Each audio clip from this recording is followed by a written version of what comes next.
आज श्रावण मासर तृतीय सोमवार चलचंचल समस्त शैवपीठ देवदेव महादेवों उपरे पानी ढाली शुभ मनासुंट काउड़िया सकाळु सकाळु शैवपीठ में मनस्कामना पूरण लगी जलाभिषेक करुंच श्रद्धालु भुवनेश्वर लिंगराज पुरीर लोकनाथ नयागढ़ लडुबाबा ढेंकानाल कपिलास मंदिर समेत अन्यान्य शैवपीठ में श्रद्धालु भिड़ जमी श्रद्धालु माने जललागी करुंच चलित वर्ष मोट 5 पाली काउड़िया व्रत पालन करेंगे। श्रृंखलित जललागी पुलिस और प्रशासन पक्षर सबुठी समस्त व्यवस्था करा जायछि। काउड़ियांकर सुरक्षा ट्रैफिक व्यवस्था अप्रीतिकर परिस्थिति को रोकवा लगी कमिशनरेट पुलिस पक्षर व्यापक व्यवस्था करा जायछि।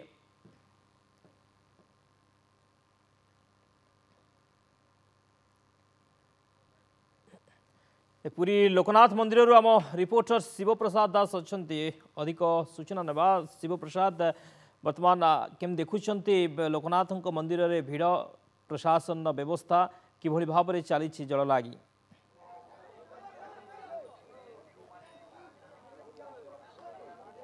निहाती भाव शक्ति देखु भिन्न एक परिवेश भिन्न एक अनुभूति नहीं जो काउड़िया भक्त मैंने आसुंच जललाई करेतु प्रत्येक शैवपीठर काउड़िया भक्त मैंने सोमवार अर्थात श्रावण मास सोमवार आसिले महादेव मस्तक जललाई करपरी पुरीर प्रसिद्ध पीठ बाबा लोकनाथ पीठर आज प्रतिशरू लक्षाधिक भक्तर समागम होती काउड़िया भक्त मैंने आसुंच महादेव मस्तक जललाई कर स्वतंत्र व्यवस्था कराई अर्थात आम कह 12:30 महाप्रभु द्वार फिटाई मंगल आरती अवकाश पूजा पर जल लगी आरंभ होता निहत भाव जो रही चित्र रही एक आध्यात्मिक परिवेश चित्र रही जो काउड़िया भक्त मैंने आसुँच महाप्रभु अर्थात बाबा लोकनाथ नाम नहीं आसुँच महादेव मस्तक जल लगे विषय आलोचना करवा आम सहित ट्रस्टी मैनेजर रही आज्ञा कौन कहवा केतले द्वार फिटाई नीतिकांति कौन थी टिकेट व्यवस्था किपर कराई ब्यारिकेड क्यों जाए क्यों होती कौपटे भक्त मैंने जल लगी कर श्री अपोज कुमार परिडा श्री श्री लोकनाथ मंदिर मैनेजर आज हूँ श्रावण मासर तृतीय सोमवार ये तृतीय सोमवार भक्त मान बहुत समागम रही बर्तमान आमर 24,000 भक्त जल लगी कर सारे एमती दिन सारा जल लगी चली टिकेटर व्यवस्था कराई टिकेटर मूल्य 30 टंका रखा जाइए भक्त मैंने जमी श्रृंखलितर सहित जल लगी करें से ब्यारिकेटर व्यवस्था कराकि आमर रही आश्रम छक रही से आश्रम छकु ब्यारिकेड कर रोषघर पछपट पर्यंत जारी भितर भक्त मैंने धाड़ी में जा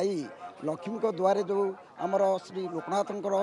प्रतिमा प्रतिष्ठा कराई से जल लगी करी सिंहद्वार बाहर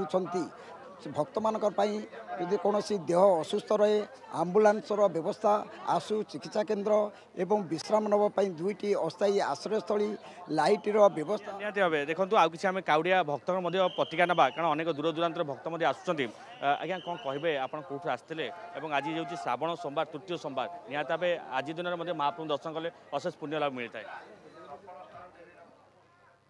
निश्चित भाव में काउड़िया भक्त माने दूर दूरांतर निजर मानसिक नहीं आसी पानी नहीं आसी बाबा लोकनाथ को लागी करने बहुत बहुत धन्यवाद। शिवप्रसाद पुरी आम रिपोर्टर आठगड़ रिपोर्टर आम सहित अधिक संपर्क में आलोचना कर धवलेश्वर केमती रही माहौल अधिक सूचना देउछन्ति आम रिपोर्टर। देखु आज हूँ श्रावण मासर तृतीय सोमवार विश्वास रही आज दिन में देवदेव महादेव मस्तक जलाभिषेक कले कोटि जन्मर पुण्य मिलवा सहित मानसिक शांति मिलता है से ओडिशार कोण अनुकूल श्रद्धालु माने बाबा धवलेश्वर पीठ को छुट्टी आसी था सीधा सड़क दृश्य देखी किभली भाव जेहेतु आज तृतीय सोमवार रही धवलेश्वर पीठ में अपेक्षाकृत काउड़िया भक्त मान बेस भिड़ देखा मिली कहवा सकाल सकाळु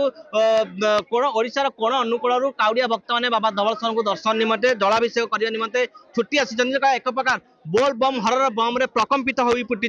धवलेश्वर पीठ तब आम सहित अच्छा किसी काउड़िया भक्त मुंडली बहुत विश्वास पानी बार धवलेश्वर को आनला बहुत शांति लगे कोलाबल को धड़ा करते विश्वास वर्षा सब मानसिक पूरण हो सब वर्ष आसुचे बहुत भल व्यवस्था अच्छी पूरा शांति सुखा दर्शन हो बहुत बहुत बहुत बहुत शांति लगे ना आगुरी वर्ष आसते सेकेंड वर्ष बहुत खुशी लगला ना किसी कष्ट ना बाबा ना नेले किसी कष्ट जना पड़ुन शुणुले बाबा ना नेले किसी कष्ट लगे नहीं जेहेतु अच्छा किसी भक्त अच्छा आया मेगारु आस बहुत भल लगे बहुत विश्वास अच्छे हाँ ଆପଣ ଶୁଣୁଥିଲେ ଯଦି କହିବା ସୁରକ୍ଷା ଦୃଷ୍ଟିକୋଣ କଥା କହିବା ଯେହେତୁ ଚାରିପଟେ ମହାନଦୀର ଜଳ ଯେହେତୁ ମହାନଦୀରେ ବର୍ତ୍ତମାନ ଜଳ ବି ମଧ୍ୟ ବୃଦ୍ଧି ପାଇଛି ତେଣୁ ସେଥିପାଇଁ ସୁରକ୍ଷା ବ୍ୟବସ୍ଥାକୁ କଡ଼ାକଡ଼ି କରାଯାଇଛି କହିବା 2 ପ୍ଲାଟୁନ ପୋଲିସ ଫୋର୍ସ ସହିତ ଯିଏ ରହିଛନ୍ତି ଆଡିସନାଲ ଏସପି ସିଏ ମଧ୍ୟ ରହି ନିଜେ ତଦାରଖ କରୁଛନ୍ତି ଯୋଉ କଂକ୍ରିଟ ପୋଲ ରହିଛି କଂକ୍ରିଟ ପୋଲ ଠାରୁ ବ୍ୟାରିକେଡ କରାଯାଇଛି ଗୋଟେ ଲାଇନରେ ଭକ୍ତ ଆସୁଛନ୍ତି ଏବଂ ଗୋଟେ ଲାଇନରେ ଭକ୍ତ ମଧ୍ୟ ଯାଉଛନ୍ତି ଅନ୍ୟପଟେ ଯଦି ଦେଖିବା ତେବେ ସୁରକ୍ଷାକୁ ପୁରାପୁରି ତୀକ୍ଷ୍ଣ ନଜର ଦିଆଯାଇଛି କିଭଳି ଶାନ୍ତି ଶୃଙ୍ଖଳା ସହିତ ଭକ୍ତମାନେ बाबा धवलसर जल लाइक समस्त व्यवस्था कराई धवलसर पीठर मनोरंजन महांती नंदीघोष टीवी।